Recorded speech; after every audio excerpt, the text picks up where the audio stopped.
गुरु का स्थान। एक राजा था, उसे पढ़ने लिखने का बहुत शौक था।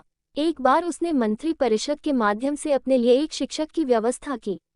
शिक्षक राजा को पढ़ाने के लिए आने लगा। राजा को शिक्षा ग्रहण करते हुए कई महीने बीत गए, मगर राजा को कोई लाभ नहीं हुआ। गुरु तो रोज खूब मेहनत करता थे, परंतु राजा को उस शिक्षा का कोई फायदा नहीं हो रहा था। राजा बड़ा परेशान। गुरु की प्रतिभा और योग्यता पर सवाल उठाना भी गलत था, क्योंकि वो एक बहुत ही प्रसिद्ध और योग्य गुरु थे।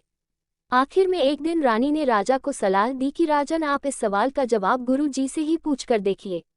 राजा ने एक दिन हिम्मत करके गुरु जी के सामने अपनी जिज्ञासा रखी। हे गुरुवर, क्षमा कीजिएगा, मैं कई महीनों से आपसे शिक्षा ग्रहण कर रहा हूँ, पर मुझे इसका कोई लाभ नहीं हो रहा है। ऐसा क्यों है? गुरुजी ने बड़े ही शांत स्वर में जवाब दिया। राजन, इसका कारण बहुत ही सीधा सा है। गुरुवर, कृपा करके आप शीघ्र इस प्रश्न का उत्तर दीजिए, राजा ने विनती की। गुरुजी ने कहा, राजन, बात बहुत छोटी है, परंतु आप अपने बड़े होने के अहंकार के कारण इसे समझ नहीं पा रहे हैं और परेशान और दुखी हैं। माना कि आप एक बहुत बड़े राजा हैं, आप हर दृष्टि से मुझसे पद और प्रतिष्ठा में बड़े हैं, परंतु यहाँ पर आपका और मेरा रिश्ता एक गुरु और शिष्य का है। गुरु होने के नाते मेरा स्थान आपसे उच्च होना चाहिए, परंतु आप स्वयं ऊंचे सिंहासन पर बैठते हैं और मुझे अपने से नीचे के आसन पर बैठाते हैं। बस यही एक कारण है जिससे आपको न तो कोई शिक्षा प्राप्त हो रही है और न ही कोई ज्ञान मिल रहा है।